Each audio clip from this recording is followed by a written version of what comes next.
dongeng, dan legenda. Kisah Pak Lebay Malang dari Sumatera Barat.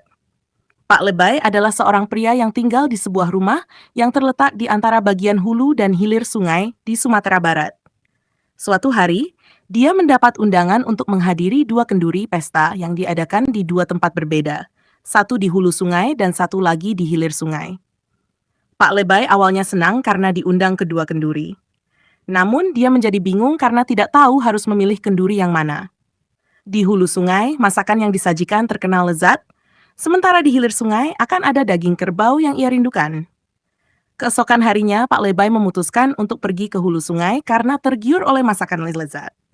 Namun, di tengah perjalanan, ia berubah pikiran dan memutuskan untuk berbalik arah ke hilir sungai karena ingin mencicipi daging kerbau. Setibanya di hilir sungai, ia melihat beberapa tamu sudah pulang dan mengetahui bahwa kerbau yang disembelih sangat kurus dan dagingnya sedikit. Merasa kecewa, Pak Lebay kembali memutar arah ke hulu sungai, berharap masih bisa mengikuti kenduri di sana.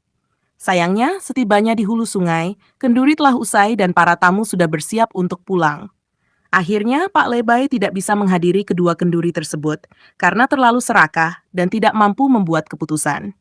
Kisah ini mengajarkan tentang kebijaksanaan dalam membuat pilihan dan akibat dari keserakahan. Pak Lebay yang serakah akhirnya tidak mendapatkan apa-apa karena ketidakmampuannya untuk memutuskan dengan tegas.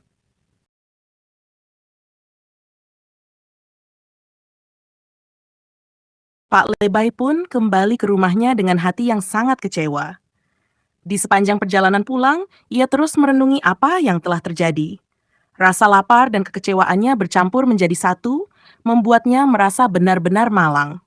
Sesampainya di rumah, Pak Lebay mendapati dirinya sendirian dan tidak ada makanan yang bisa disantap. Ia mulai menyadari kesalahannya dan betapa buruknya akibat dari ketidaktegasannya serta keserakahannya. Sejak saat itu, Pak Lebay sering menceritakan kisahnya kepada tetangga dan orang-orang di sekitarnya sebagai pelajaran hidup. Ia selalu menekankan pentingnya membuat keputusan yang bijak dan tidak serakah. Lebih baik memilih satu dengan hati yang mantap daripada mencoba mengambil semuanya dan akhirnya tidak mendapatkan apa-apa, kata Pak Lebay setiap kali mengakhiri ceritanya. Dengan begitu, kisah Pak Lebay Malang menjadi cerita rakyat yang terus diceritakan dari generasi ke generasi di Sumatera Barat. Kisah ini menjadi peringatan bagi semua orang tentang bahaya keserakahan dan pentingnya membuat keputusan dengan bijak dan tegas.